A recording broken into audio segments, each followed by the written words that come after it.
الرجیم بسم اللہ الرحمن الرحیم وبہ نستعین انہ خیر ناصر ومعین وصلی اللہ علی محمد و اہل بیت الطیبین ولعن دائم وعلی اعدائهم اجمعین اما بعد ثم يذهب هو الانسان في طريقه وحده متميزا عن الحيوان بقوة العقل والفكر التي لا حد لها ولا نهاية فيدبر بها دفة مدركاته الحسية والخيالية والوهمية ويميز الصحيح منها عن الفاسد۔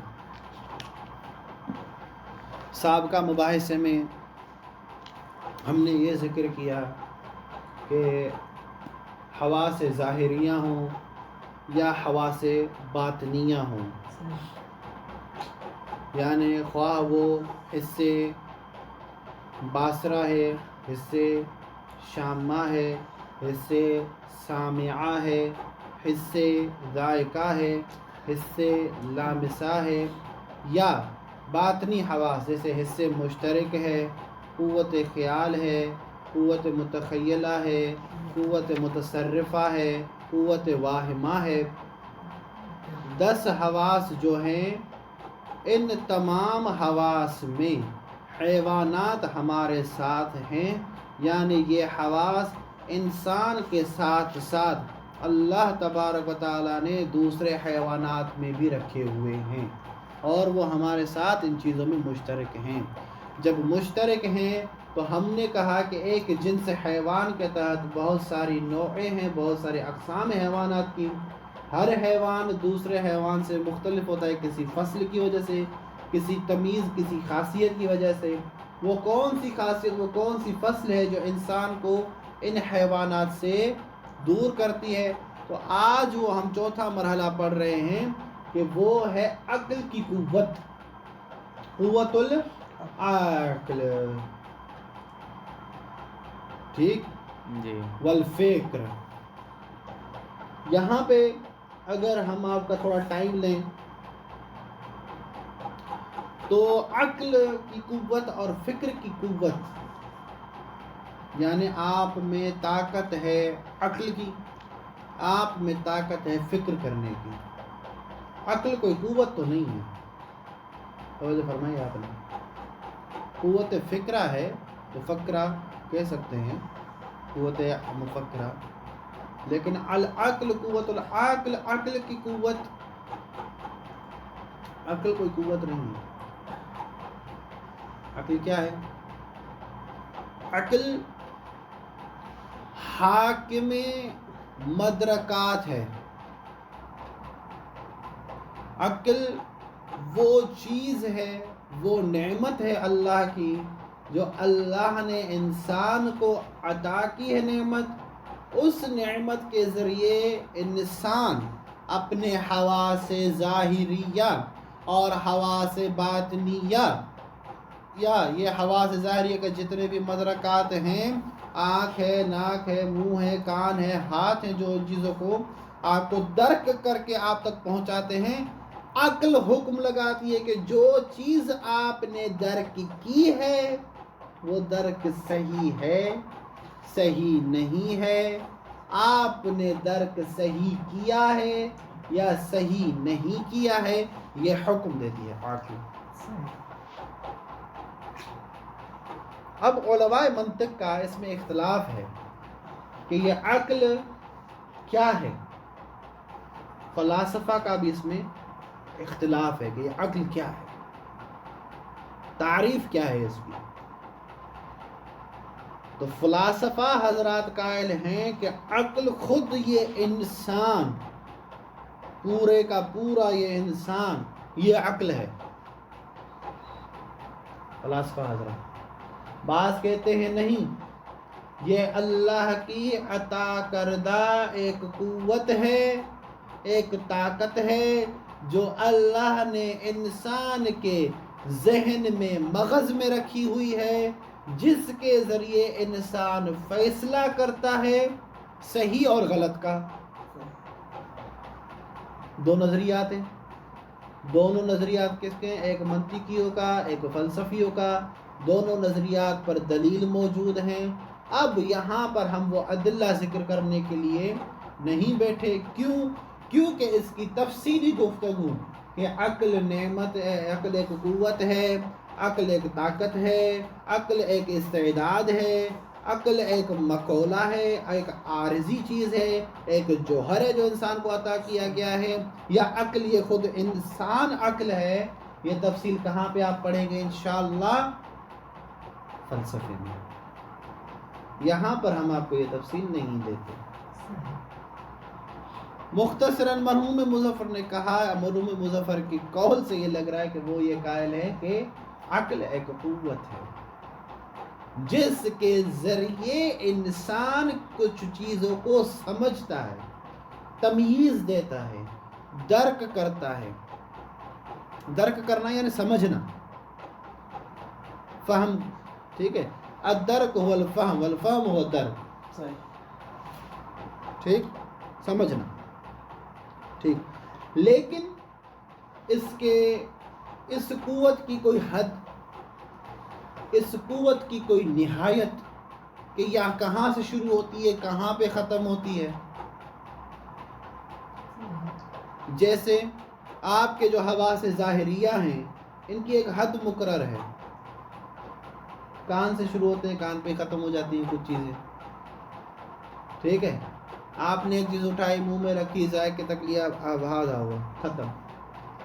اس سے آگے کیا ہے؟ ذائقے کا آپ کے پاس علم رہ جاتا ہے کہ میٹھا تھا، کھٹا تھا، کڑوا تھا، نمکین تھا، وہ ذائقہ رہ جاتا ہے، کا علم رہ جاتا ہے آپ کے پاس، ٹھیک۔ آپ نے اس مرتبہ چکھا، ٹیسٹ رہا آپ نے، چلو زبردست، آپ کے ذہن نے علم حاصل کر لیا کہ یہ چیز میٹھی ہوتی ہے، یہ چیز کڑوی ہوتی ہے، یہ چیز نمکین ہوتی ہے، یہ چیز کھٹی ہوتی ہے۔ منہ میں پانی نہیں آنا چاہیے، ہاں تو منہ میں پانی نہیں آنا چاہیے، اچھا۔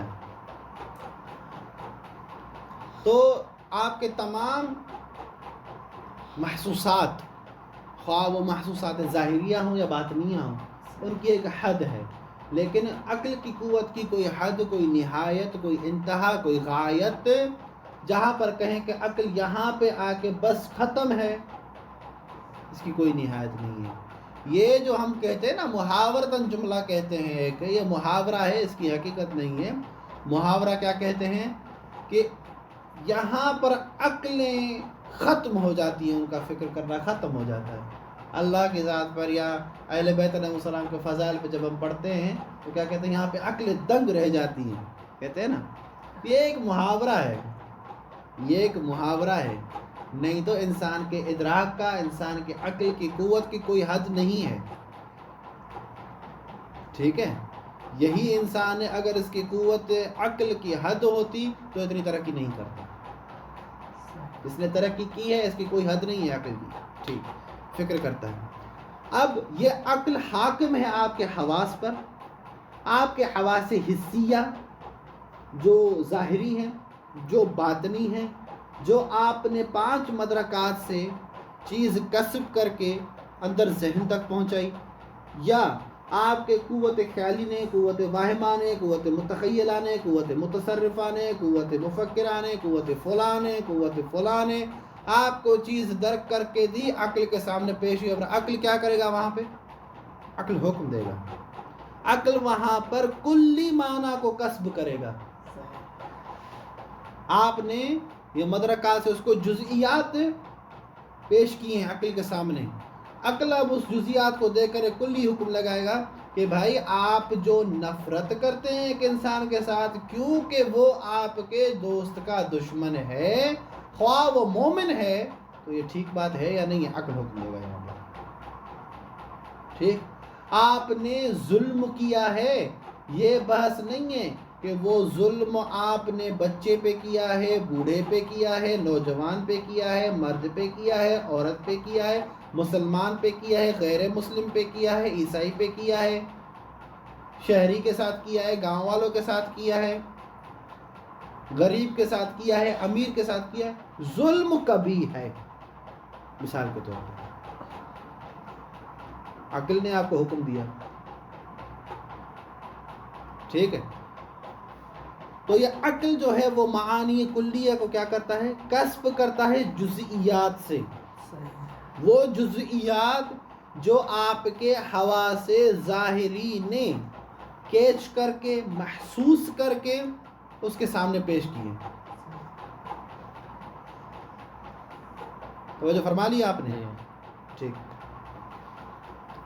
آپ کو ایک ایسی لکڑی چاہیے مثال کے طور پر جس پر آپ ہاتھ رکھیں تو آپ کا ہاتھ بالکل کیا ہو جائے، آپ چھونے سے آپ بتائیں کہ یار بہت ہی زبردست، کوئی اس میں خرابی نہیں ہے، سخت نہیں ہے، بالکل ٹھیک ہے، پیور ہے، سلیٹ ہے.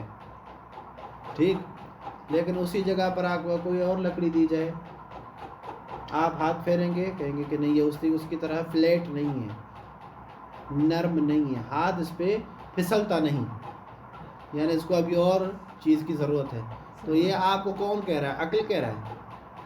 عقل ہی کہہ رہا ہے نا آپ کو کہ وہ زیادہ اچھے سے گھڑی ہوئی ہے، اس پر ہاتھ پھسلتا ہے، اس پر ہاتھ نہیں پھسلتا، اس کو اور تھوڑا کرنا چاہیے. یہ کون حکم دیتا ہے آپ کو؟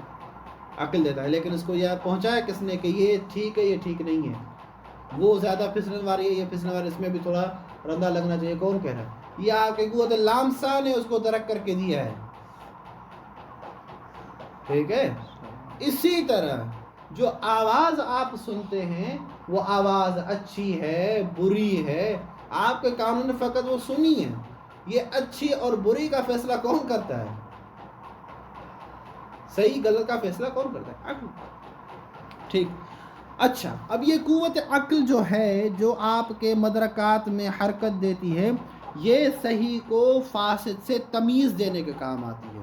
یہ کلی معانی کو کسب کرنے کے کام آتی ہے جو آپ نے درک کی ہیں، اور بعض کو بعض کے ساتھ قیاس دینا، شباہت دینا، اور دیکھنا کہ یہ چیز اس چیز سے زیادہ بڑی ہے، یہ چیز افضل ہے، یہ چیز مفضول ہے، یہ چیز زیادہ کمال والی ہے، یہ اکمل ہے، یہ با کمال ہے.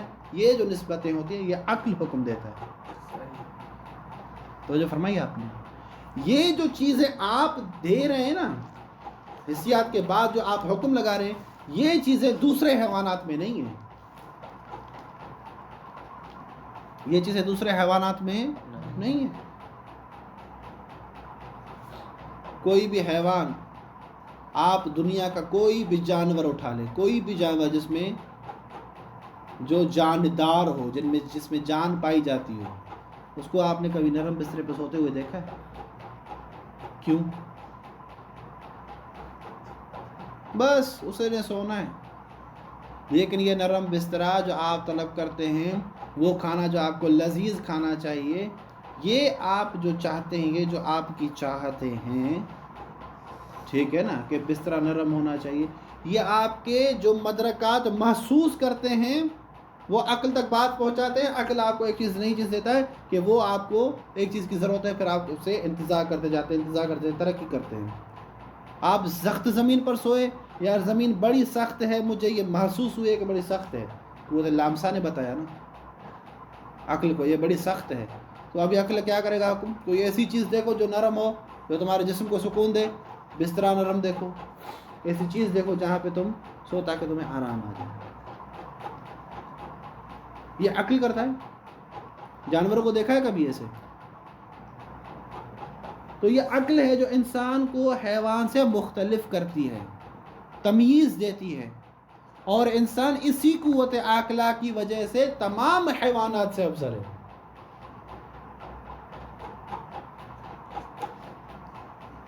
حتیٰ یہ انسان اس عقل کی وجہ سے ہی، قوت اور نعمت عقل کی وجہ سے ہی ملائکہ سے بھی افضل ہو سکتا ہے اگر اپنی عقل کا صحیح استعمال کرے. لیکن یہ صرف حواس میں اور دوسرے جانوروں کی طرح اپنے اس محسوسات میں زندگی بسر کرے. تو قرآن کریم کیا کہتا ہے اس کے لیے؟ آپ نے پڑھا ہے کہ میری اطاعت کرو گے تو فرشتوں سے بھی افضل، اور اگر نہیں تو احسنتم. یعنی اللہ نے آپ کے لیے دو مثالیں رکھی ہیں کہ اگر آپ اس چیز پہ اطاعت کریں گے تو آپ اس چیز سے بھی افضل ہیں، اور اگر آپ اس کے پیچھے جائیں گے تو آپ اس سے بھی زیادہ بدتر چلے جائیں گے. آپ کے پاس ہم دونوں چیزیں ہیں، اس کو مینٹین کرنے کے لیے اللہ نے آپ کو عقل دی ہے۔ ابھی جب بھی آپ کوئی چیز کریں، ابھی آپ دوستوں سے ایک سوال ہے، چھوٹا سا سوال یہ ہے کہ آپ تمام جو افعال انجام دیتے ہیں پورے اپنے روزمرہ کی زندگی میں، وہ کتنے عاقلانہ ہوتے ہیں اور کتنے آپ کے حواس پر مبنی ہوتے ہیں۔ آپ اپنا صرف یہ محاسبہ کریں ڈیلی نا کہ میں نے کتنے عاقلانہ کام کیے ہیں آج، تو آپ محسوس کریں کہ تو بہت کم کیے ہیں۔ جہاں پر بولنے کی ضرورت نہیں تھی میں وہاں پہ بول بیٹھا، ٹھیک ہے، جہاں پر جو کام کرنے کی مجھے ضرورت نہیں تھی میں وہ کام کر بیٹھا ہوں، فضول 3 گھنٹے ضائع کیے، 4 گھنٹے ضائع کیے ایک چیز کے کسب کرنے کے، لیکن وہ مجھے حاصل تو نہیں ہوئی۔ زندگیاں بسر کر دی کسی کے پیچھے، مثلا کسی چیز کو حاصل کرنے کے پیچھے، لیکن جب وہ حاصل ہوئی اور پیچھے زندگی میں مڑ کر دیکھا تو کچھ نہیں تھا۔ تو یہ عقل انسان کو یہ باور کرواتی ہے کہ بھائی تو جہاں جا رہا ہے وہ صحیح نہیں ہے، لیکن کبھی کبھی اس کے اوپر اس کے جو حیوانی حواس ہے نا، جس میں حیوان کے ساتھ وہ مشترک ہے، وہ اتنے حاوی ہو جاتے ہیں اس پر کہ اس کی عقل پر تالے پڑ جاتے ہیں۔ یہ بندہ آگے کہاں جائے گا، پھر وہ ترقی نہیں کرتا ہے، ٹھیک ہے۔ آپ کو معلوم ہے ابو علی سینا نے شادی نہیں کی تھی، کیوں نہیں کی تھی؟ اس لیے نہیں کی تھی کہ وہ تھے بھی شیعہ امامی تھے، سنت کے قائل، لیکن جن سے ان کی شادی ہونی تھی اس کو شیخ الرئیس نے کہا کہ آپ ہم سے شادی کر رہی ہیں، لیکن میں ایک جگہ میرا ٹھکانہ نہیں ہے، میں ہوں حاکموں کا مطلوب بندہ، حاکم کے کارندے مجھے ہر جگہ ڈھونڈ رہے ہیں، اگر آپ میرے ساتھ رہ سکتی ہیں بسم اللہ، نہیں رہ سکتی تو ابھی بسم اللہ۔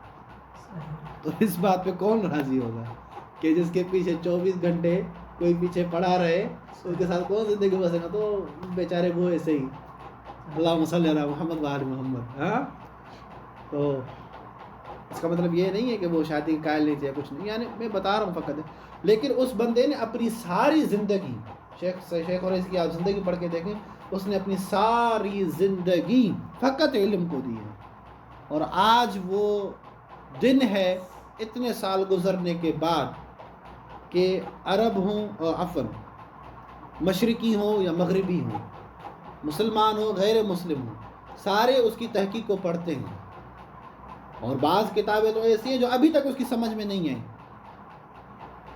کہ اس نے کیا لکھا ہے۔ کیوں؟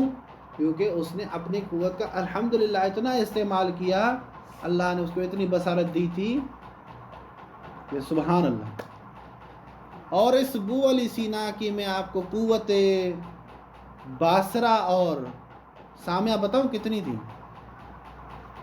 اگر آپ 2 منٹ ٹائم دیتے تو شیخ کا ایک قصہ سناؤں آپ کو کہ ایک مرتبہ ابو علی سینا کسی کی حکومت میں تھا، سو رہا تھا، اچانک ایک بادشاہ کے پاس آیا، کہا کہ بادشاہ سلامت، وہ 1 مہینے کی مسافت پہ، توجہ فرمائیے گا، 1 مہینے کی مسافت پہ ایک لوہار رات کو لوہے کو ہتھوڑے مارتا ہے، یار وہ بند کرو مجھے رات نیند نہیں آتی۔ 1 مہینے کی مسافت پہ اتنی اس کی قوت سامعہ تھی، اور باصرہ کتنی تھی کہ یہ اور بادشاہ ایک مرتبہ کھڑے تھے ایک جگہ پہ، دور سے ایک بندہ گڑ چباتا ہوا آ رہا تھا، بادشاہ نے دیکھا کوئی آ تو رہا ہے لیکن پتہ نہیں کون ہے۔ ابو علی سینا نے کہا کہ جو دور سے آ رہا ہے یہ تیرا ہی سپاہی ہے، گڑ کھاتا آ رہا ہے، مکھیاں اس کو تنگ کر رہی ہیں۔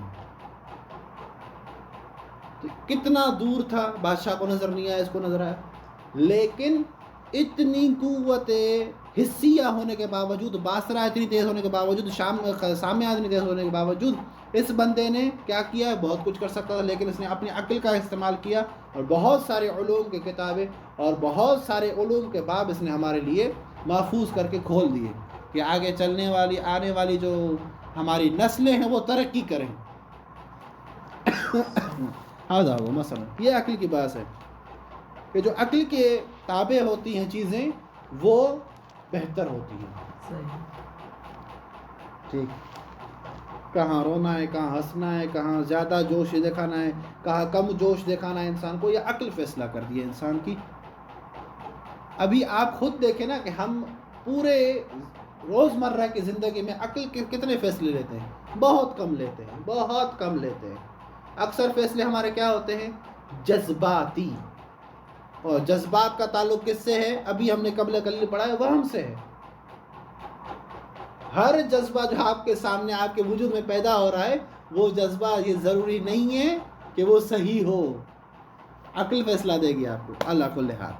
ثم يذهب هو الانسان، پھر یہ انسان چلتا ہے فی طریقہ ہی، اپنے راستے پہ، وحدہ، اکیلا، متمیزا عن الحیوان، حیوان سے امتیاز حاصل کرتے ہوئے، تمیز حاصل کرتے، لیکن کس چیز کے ذریعے؟ بقوت العقل والفکر، عقل اور فکر کی قوت کی وجہ سے، التی، جو قوت عقل لا حد لہا ولا نہایہ، جس کی کوئی حد نہیں ہے، جس کی کوئی نہایت نہیں ہے۔ فیدبر بہا، اور اس عقل کے ذریعے تدبیر کرتا ہے، تدبر کرتا ہے، دفت مدرکاتہ الحسیہ والخیالیہ والوہمیہ۔ دفت کہتے ہیں یعنی سامنے پیش ہونا، دفت کی معنی ہے سامنے پیش ہونا، ٹھیک ہے؟ یا اس کی ایک اور معنی ہے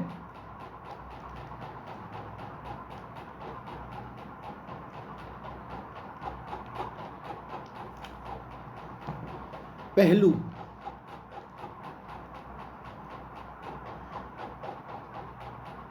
یدبر بہا، اس عقل کے ذریعے تدبر کرتا ہے، دفت مدرکات ہی، انسان اپنے مدرکات کے جو اس کے سامنے ہیں اس پہ تدبر کرتا ہے۔ کون سے مدرکات؟ الحسیہ والخیالیہ والوہمیہ، وہ جو مدرکات حسیہ ہیں، مدرکات خیالیہ ہیں، مدرکات وہمیہ ہیں۔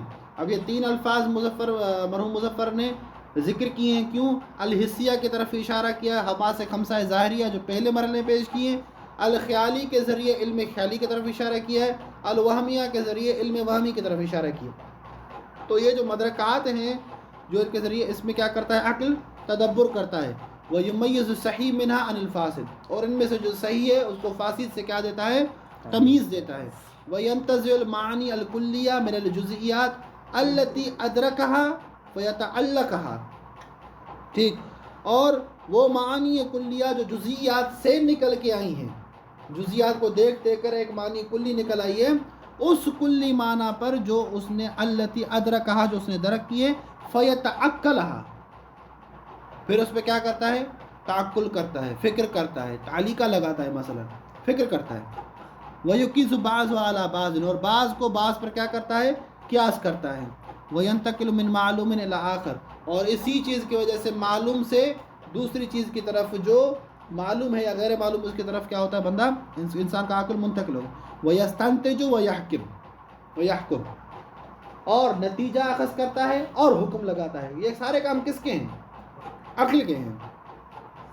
وَيَتَصَرَّفُ مَا شَاءَتْ لَهُ قُدْرَةُ الْعَقْلِيَّةِ وَالْفِكْرِيَّةِ، اور جتنی اس کی عقل کی قدرت اور فکر کی قدرت ہے، جب تک جتنا چاہے اس میں وہ تصرف کرتا ہے، کوئی حد نہیں ہے۔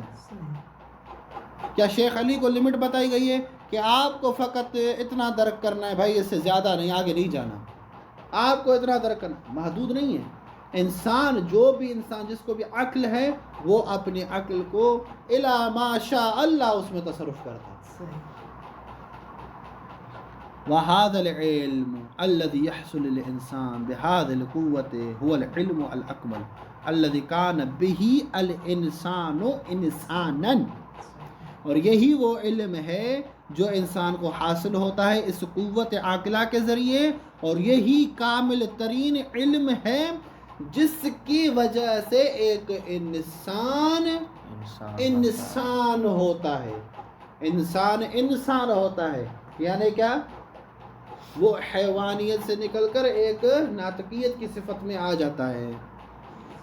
وَلِأَجْلِ نُمُوِّهِ وَتَكَامُلِهِ وَزِعَتِ الْعُلُومِ وَأُلِّفَتِ الْفُنُونِ، اور اس عقل کے نمو اور تکامل کی وجہ سے ہی نئے نئے علوم کی تالیف ہوئی، نئے نئے فنون بنے، نئے نئے فکر، نئے نئے علم اور صنعتیں بنی ہیں۔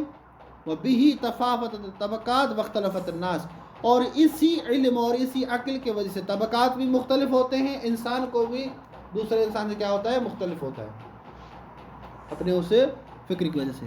وعلم المنطق وضع بین العلوم، اور اس میں منطق کو ان کے درمیان میں پیش کیا گیا ہے، کیوں؟ لأجل تنظیم تصرفات هذه القوت، کیونکہ اس قوت کے تصرفات کو تنظیم دے سکے۔ اب عقل کیا کر رہی ہے؟ فکر کر رہی ہے۔ ہم نے کیا کہا کہ منطق کیا کرتی ہے؟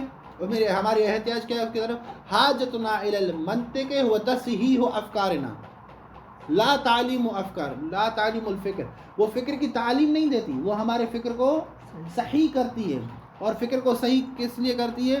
تاکہ وہ عقل جو اس نے چیز درک کی ہے وہ کسی غلط فکر میں، غلط چیز میں نہ چلی جائے۔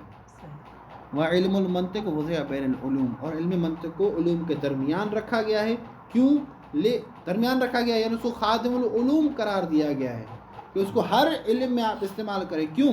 لأجل تنظیم تصرفات هذه القوت خوفا من تاثیر الوهم والخیال علیہا، اور تصرفات کی تنظیم، اس قوت کی وجہ سے جو تصرفات کرتا ہے اس میں تنظیم لائے، کیوں؟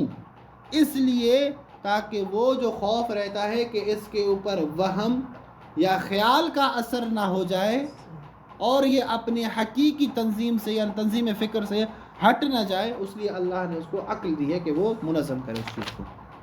ومن ذهابها الى غیر صراط المستقیم لها، اور من ذهابها یعنی من کس کے لیے ہے؟ من تاثیر الوہم والخیال علیہا علی قوت العقل، ومن ذهابها، اور اس قوت خیال کا جانا فی غیر صراط المستقیم، ایک ایسے راستے کی طرف جو سیدھا نہیں ہے، جو حق نہیں ہے، اس کی طرف چلے جانے سے، خوف میں پڑ جانے سے بہتر یہ ہے کہ عقل کے ذریعے اس امور کو کیا دیا، اس علم کو تنظیم دی جائے۔ لہا وصلی اللہ علی محمد و آلہ طیبین۔